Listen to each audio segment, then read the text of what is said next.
the third video I make today. Because hopefully three times a charm. I hope so. As you see, I'm doing it. I'm filming in my living room because some reason my podcast is not working in my studio today. So anyway, I had a beautiful lavender dress on and my hair fixed and everything, and then now I just got my home comfies on, and anyway, I apologize for all of it. But anyway, so last week I said I had a walnut in my brain. I didn't mean really a walnut, but I had a shape of a walnut in my brain. And then they found also one almost the same size on my spinal cord.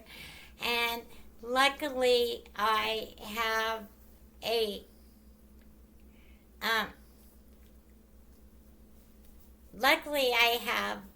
great neurosurgeon, and he found out it's just pocket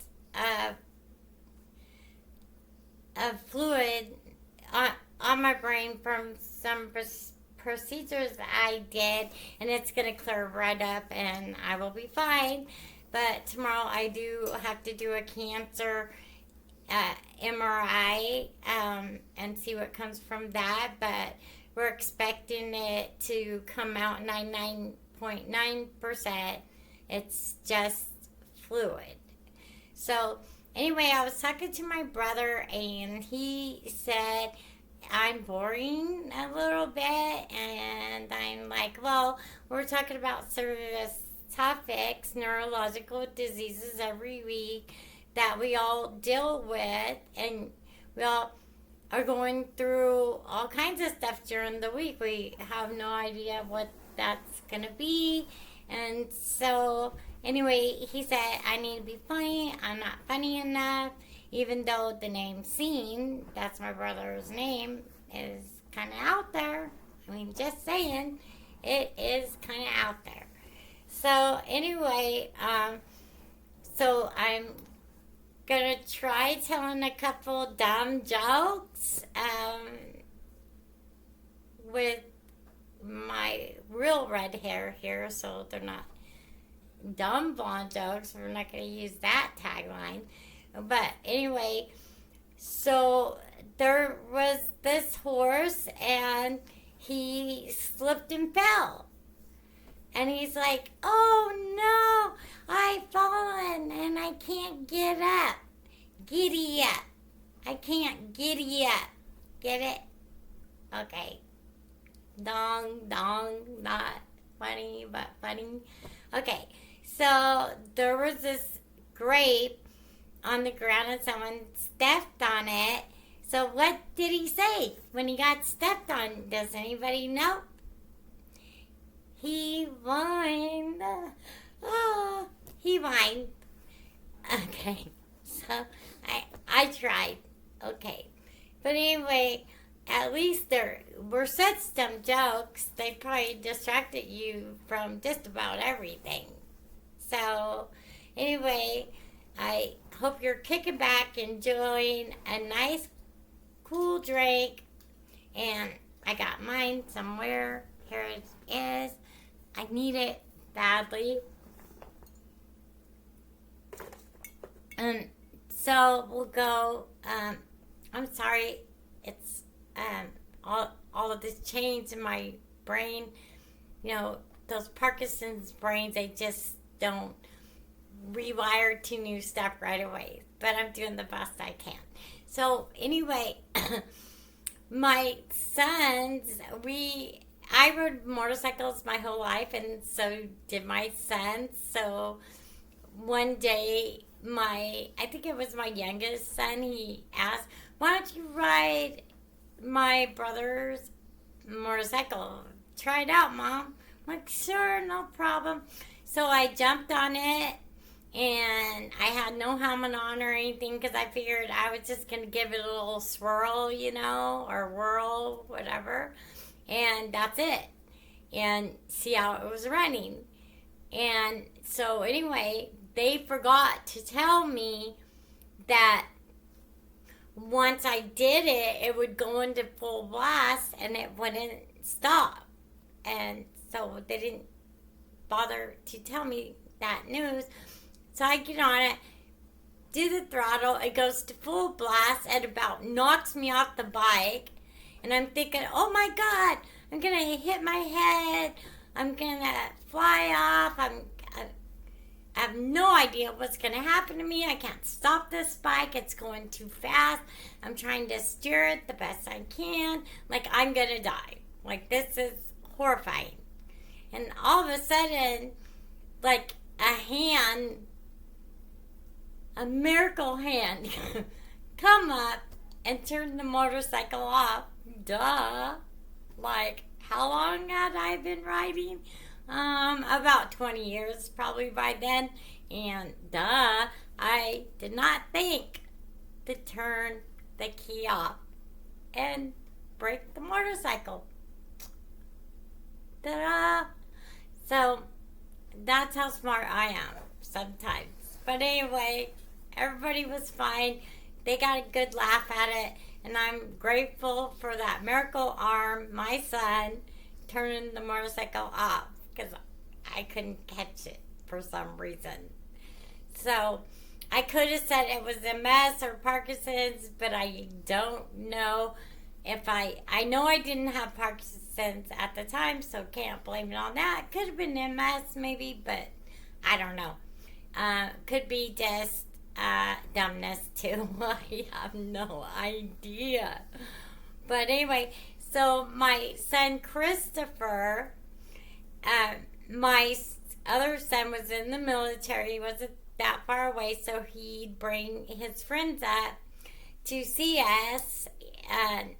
And we lived up in a small mountain community, and they come up for the weekend, and then they go back to base afterwards.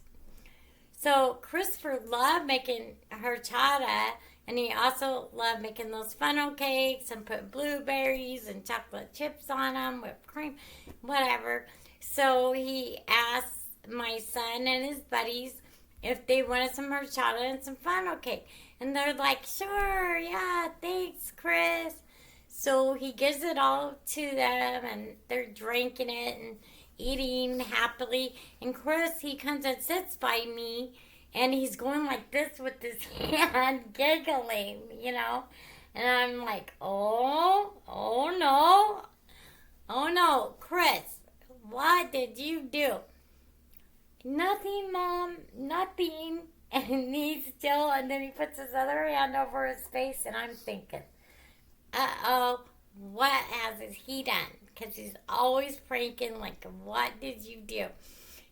And so he says, well, Mom, I just thought it'd be funny if I poured a whole giant one of those big things of milk of magnesia in the horchata. I'm like, you what? Oh my gosh, Christopher, that could make them stick. And so I felt bad afterwards because I made him feel so bad. He calls the hospital and he gets his nurse and he asks the nurse, could this hurt my brother and his friends, and what should I do? And the nurse goes, they will be fine after they spend the night on the toilet. But she told him, but I don't think you're going to be fine. I think you're in deep trouble with your brother and his buddies. You probably should leave home or go hide or something. And before you leave, though, there's some pillows and blankets in the bathroom. Luckily, we had 2 bathrooms, which was not enough, but we did have 2. So anyway, Christopher's hiding, and luckily, they could not leave the bathroom, and by the next day, they were too worn out to say anything to Chris, and they went back to base. So Chris we still get a kick out of it. It's hysterically so funny. But anyway, if you asked his brother and his buddies, not so funny, but a good story to tell at base. So anyway, that was just the type of kid he was. And he would call bars at nighttime. And he would, and sometimes it were some of my friends, because it's a small town, you know everybody, you know. And he would call and say, "Do you have some tacos for sale?" And they're like, "No, we're at this bar," and hang up on him. And so he keep calling back in all different accents, asking for different things, and they would just play it out with him.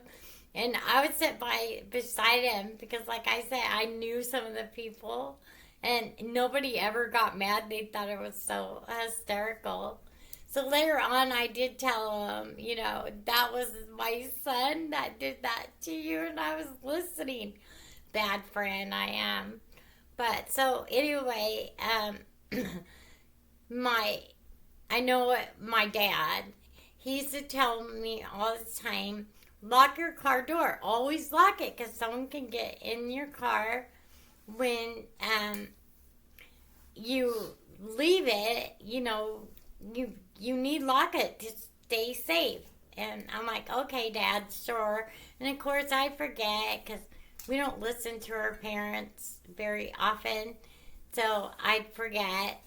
And so one day I got in my car, and all of a sudden this big arm reaches around me and acts like it's gonna choke me to death. Of course, I'm drama a little bit. I'm like already screaming, thinking I'm gonna die. This person is gonna murder me and probably strangle me, and who knows what they're gonna do to me. And all of a sudden I pee my pants in my car. I literally pee my pants because I got this arm around my neck. I know I'm done, right? Done. Shelly, you're done. You should have locked your car doors. Too late now. You're over. And then all of a sudden I hear someone in my back seat rolling laughing. And they thought it was hysterically funny. I mean, they're laughing so hard. And I'm about ready to cry because I'm so scared. And then I look back there. It's my son. I was like, oh my gosh, I can't believe you did that to me. Like, literally, I peed my pants. He's like, no way. I'm like, oh yeah, look. I peed my pants, dude. Not cool. Good prank. Good thinking. But not fun at all. Not even remotely fun at all. And so, anyway, he was just that kind of kid. His brother was the same way. Like, they couldn't sit next to you without kicking you, pulling your ponytail, whatever. That's just the way it was. And one of the favorite things we learned from my father, I think he did it the first time. He'd take ice water. He put ice and water, all together. Probably stirred it too. And if you were in the shower or something, like my brothers, whatever, and he just dumped that pitcher on you, run out laughing. So when my boys and my daughter got a little older, I would do the same thing to them, and I'd be downstairs already laughing, cracking up, laughing. They'd be screaming, "We're freezing to death." But anyway, that's just kind of how I grew up. And it was all fun. It was all good fun. Of course, don't do any pranks that's going to hurt somebody, but do ones that are going to be fun or funny and you're going to have a good time with. And I would keep this going, but I'm sorry, I'm a little tired and my legs really hurting me. So anyway, I will make a longer video next week. I love you all. And I want to say to you, Larry and Terry, thank you so much for your support. And everyone have a good week. And I'm sorry about this short video.